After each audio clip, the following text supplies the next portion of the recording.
beneen bi di fàttali sax le temps que ni moom lu mu tudd monsieur Guèye mooy suñu gan Ahmadou Guèye mooy suñu gan ci Selbé Yone directeur général APROSI leen loo xamante ni yaa ngi koy wax mi ay ressources financières yu importantes parce que boo ñëwee def ngeen ay études à 300 millions.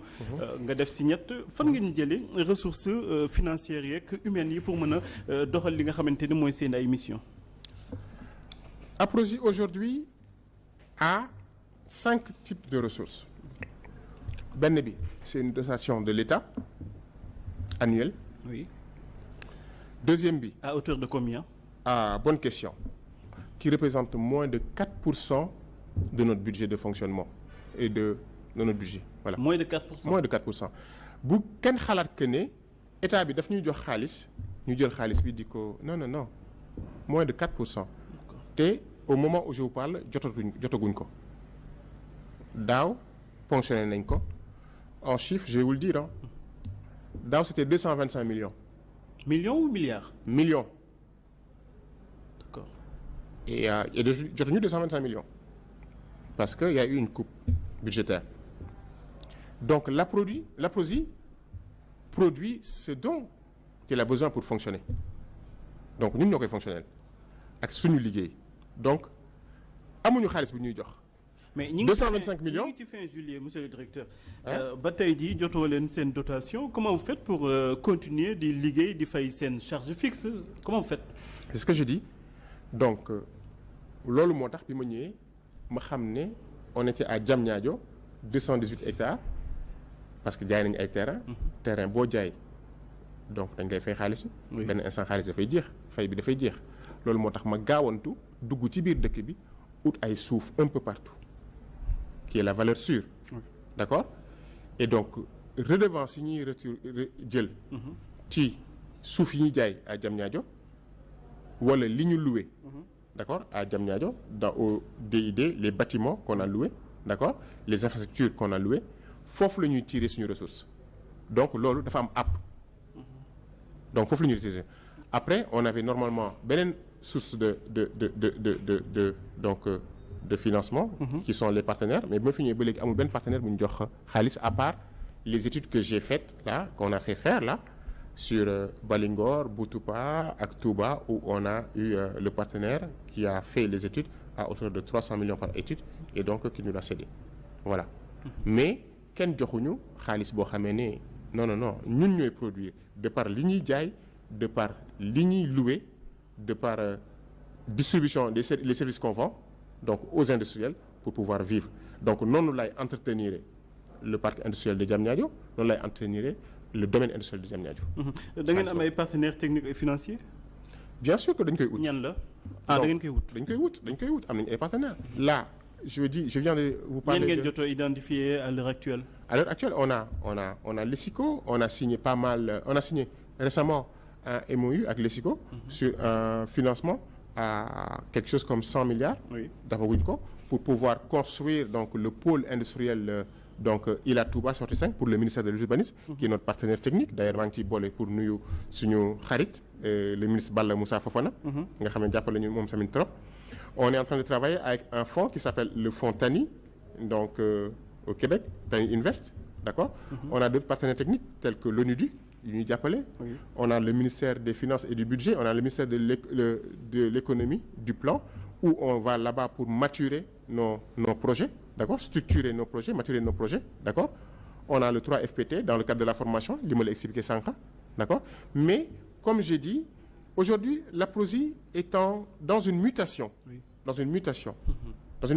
pour être un business unit c'est-à-dire une société anonyme ak li ñu jot a am ci suuf yëpp état bi bëgg rationaliser wàññi dépenses yi bien que li ñu état bi di jox as tuut la mais kenn du xeeb dinañ jël ba léegi ñu ngi produire donc ci loolu opportunité la pour ñun ñu transformer APROSI en société anonyme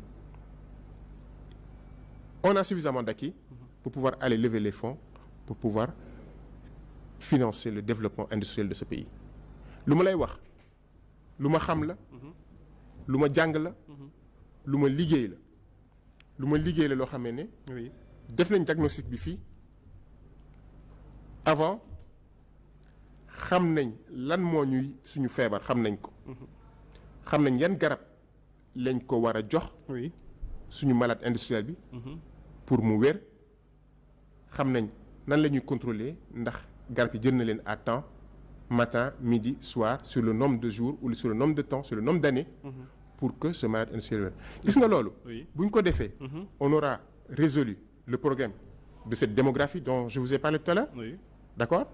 On a un système éducatif qui est extraordinaire, qui produit des techniciens, qui produit des nit yu am xam-xam.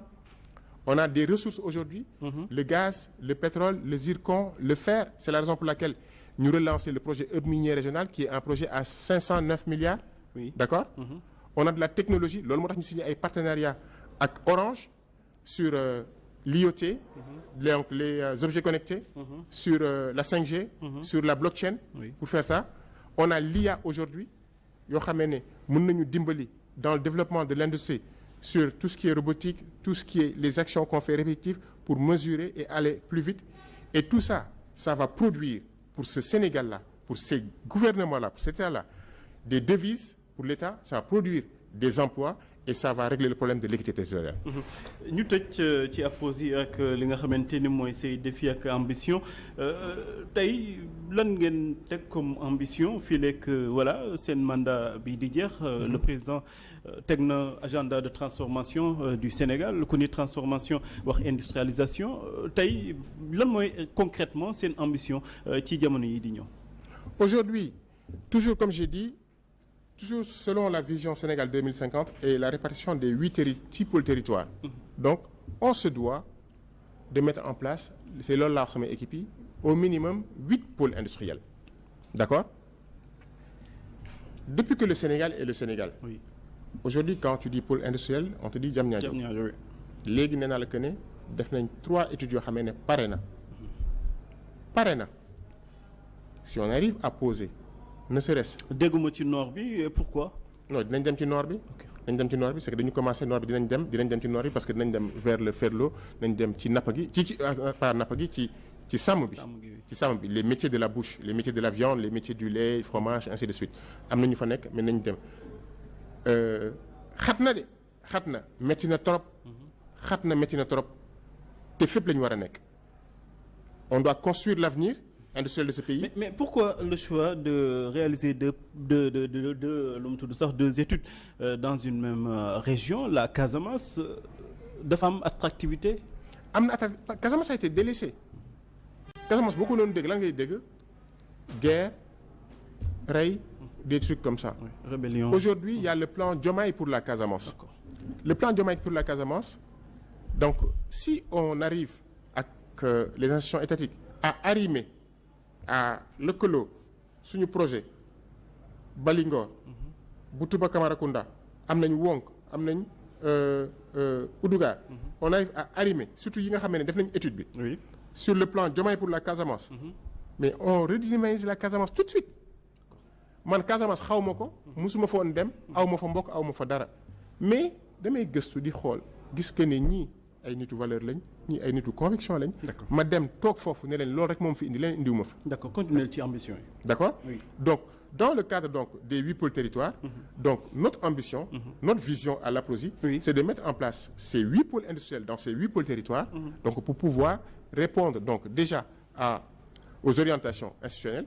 Du gouvernement sénégalais. Oui. Dans ci horizon wu 5 ans yi incha allah bu neexee yàlla. D'accord donc loolu.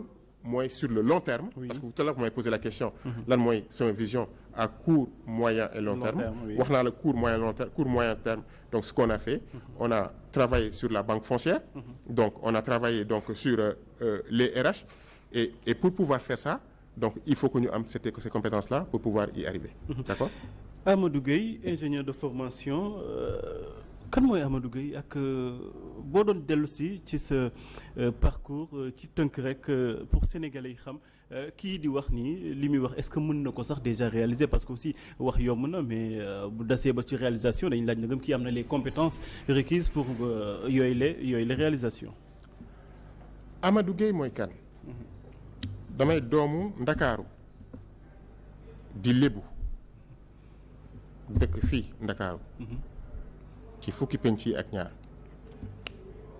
yaroo fi juddoo fi ñu yar ma ci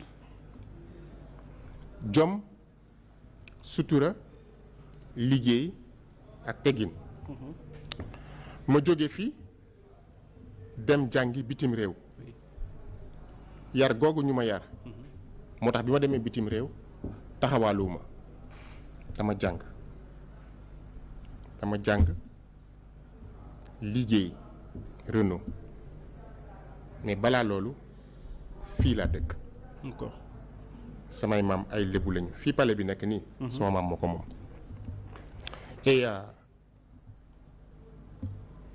et dans cette république du Sénégal. oui. depuis que la république est la république.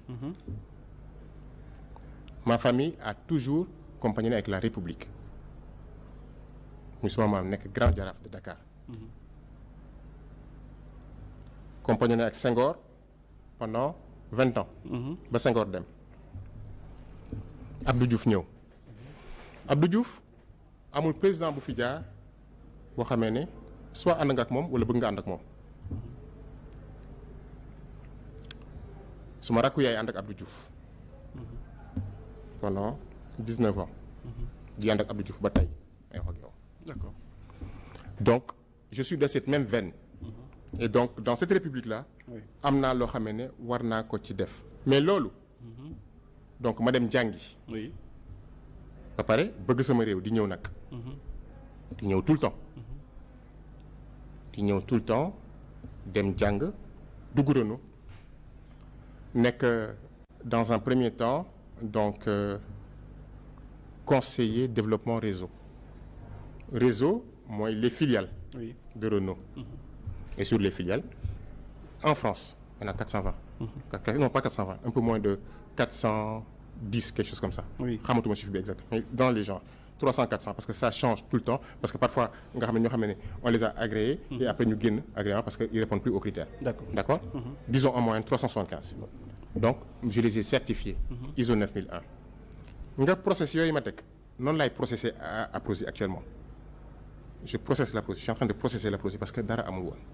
donc seen defee manuel de procédure tout ça tout ce qui est LPSD ainsi de suite contrat de performance processus apposé boobu nga xam ne lépp leer d'accord ma def loolu donc au niveau de France donc 75 filiales 375 environ les ai certifiés ISO 9001 ma jógee foofu dem liggéey à la direction des métiers du réseau monde xam nga au début France laa la wax. direction des métiers du réseau monde. ba tey ci Renault. Renault rek laa mos a liggéey man oto rek laa xam mosuma liggéey feneen même bi ma nekkee étudiant ak lycéen dama doon dem di liggéey Renault. d'accord. donc et ma dem dans la direction des métiers du réseau monde. direction des métiers du réseau monde où j'étais donc responsable de l'ingénierie carrosserie. et loolu ça m'a permis de faire dans tous les pays développés du monde j'ai posé une filiale Renault j'en ai posé 420.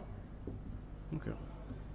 420 partout sauf en Amérique du Nord parce que Amérique du Nord kenn du fa dugg parce que c'est des protectionnistes.